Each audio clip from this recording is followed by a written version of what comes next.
Welcome to freephotoshop.com and welcome to a beginner's guide to Photoshop Elements 11.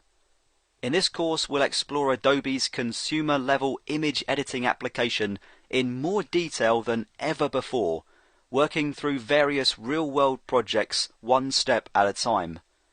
Whether you're new to the software or just someone wanting to hone in on their skills, I'm confident that this course will advance your knowledge and understanding and turn you into a confident, competent user who knows their way around the four key areas of Elements 11. Those four areas being the organizer, a place where we organize our media, the quick and guided modes, which offer simplified ways to add good-looking and otherwise complex adjustments, and then the expert mode, which gives us access to everything Photoshop Elements has to offer. It's where you go when you know what you're doing. So we'll start off in the organizer, where we'll look at how to import media so that we've got it available to us, and then how we tag it so we can find it later on when we need it. In the quick mode, we'll look at the best ways to apply fast, simple modifications, including taking a photograph of Elvis and turning his face green, a good, light-hearted exercise that will really help me to explain the simplicity of this mode. Next we'll look at the guided mode, which demands a little more user interaction to pull off some of the effects, but nonetheless wields more power and practicality.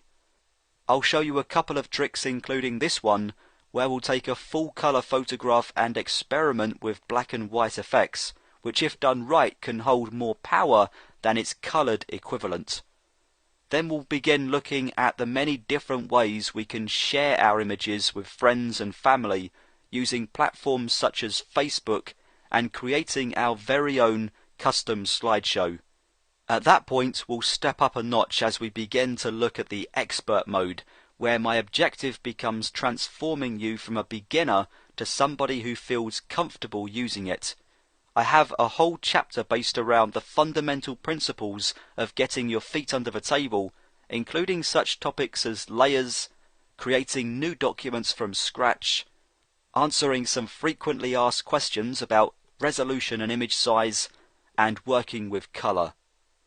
We'll spend a chapter looking at improving and adjusting digital photographs, including a look at how to bring out the shadows in an owl image and fixing color and contrast issues in a few lackluster images. Once we're confident with editing the whole image, I'll take you through the many different ways of isolating specific regions in a file by using a selection outline.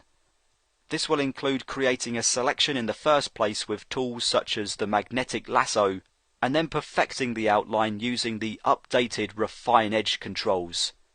I'll give you some top tips for manipulating photographs, as we'll start off with two separate files which depict a lion and a gorilla. I'll show you how to move the gorilla into the lion image, reduce its size using the transformation controls, blend it into its new layer using some of the layer blending options available, and then finally heal away minor flaws using the healing brush. In the final chapters we'll look at adding our own custom text to image files and using the custom shape tool to add borders and birds, which we can then decorate using filters, layer styles and photo effects, all of which I'll demonstrate within this series. Finally we'll learn how to blur and then sharpen selected regions of a layered file and then save it out to a host of different formats, including PSD, JPEG and GIF.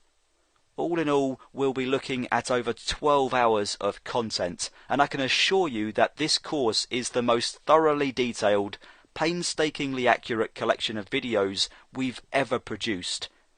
If you have any questions, please send me an email using the contact form at the freephotoshop.com website, or email me direct at matt@freephotoshop.com.